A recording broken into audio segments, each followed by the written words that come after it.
Wealth Guru. So here I am back with another exciting video on Bharat Forge today, and thank you everyone for subscribing to my channel because I have seen a lot of increase in the subscription.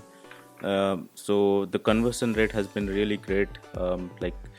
It's almost 10% of the people who are watching the video has been subscribing to the channel. So thank you for that.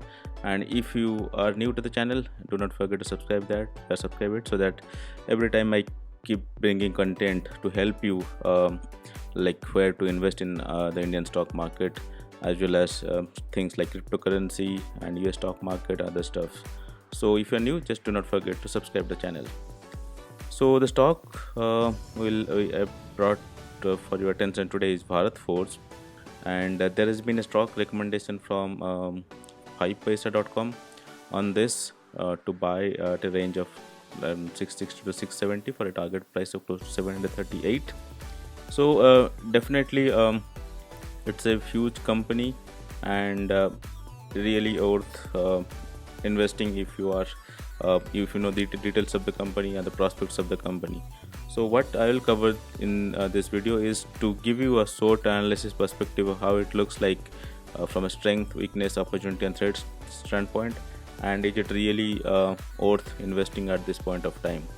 So taking into account the 5% recommendation, let's get into the details. So Bharat Forge has a market cap of 30,000 crores. It's a huge company. It's a large cap company and has a P trailing which is a -75, which indicates negative results in last few quarters. And if you look at the price movement, it increased from almost 280 to close to 678 in last 1 year. So there has been a huge run up on this stock, and if you are buying at this point of time, then you should be aware of the negative consequences that you might have, because you see that there's been a almost 2.5 times increase in the stock. So that is one thing you should be cognizant of if you are investing at this point of time. Going into the SWOT analysis, as you can see, there are 5 strengths, 8 weaknesses and 3 opportunities. So I'll go with the strength first. The stock is 52-week high right now. Also there's increasing revenue every quarter for the last 2 quarters, so that's also a strength. Company has 0 promoter pledge, so there is no promoter pledge on the stock. The FII and FPI institution increasing their shareholding on the stock, so that's also a good thing which is happening in the stock. And the strong momentum, price above short, medium and long term moving averages. So if you look at the technicals, as you see, the 5-day, 10-day, 12-day, every moving average, like 200-day moving average, the stock has been trending ahead of all those. So this is really a good signal from a technical analysis standpoint, but that also indicates this is in an overbought zone as well, right? So you have to be aware of what could be the consequences on the stock, but no doubt this is a good company. Going into the weaknesses, it has negative breakdown, second support. There's degrowth in revenue and profit. Then there is a decline in net profit with falling profit margin quarter on quarter. There's a decrease there. Decline in the quarterly net profit with falling profit margin. Year on year also there's a decline in profit.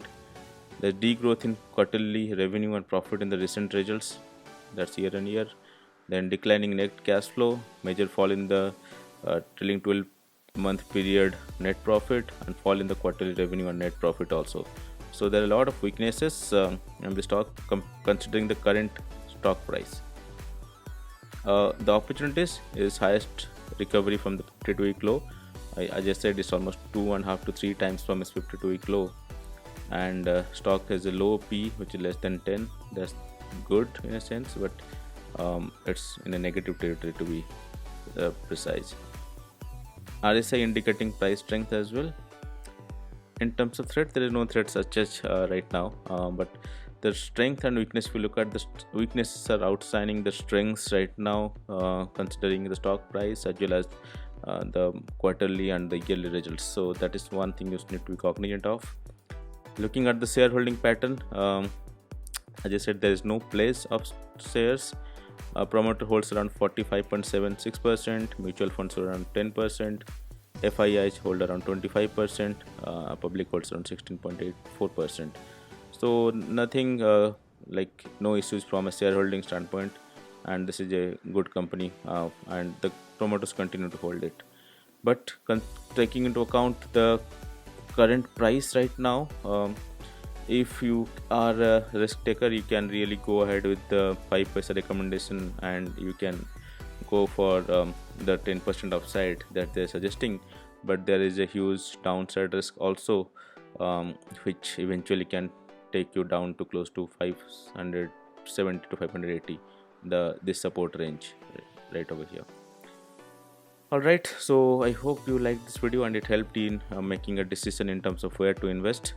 So I think if you like the channel, you can subscribe to our channel and share the video, like the video, and do not forget to click on subscribe and click on the bell icon. So thanks a lot. Thank you for watching.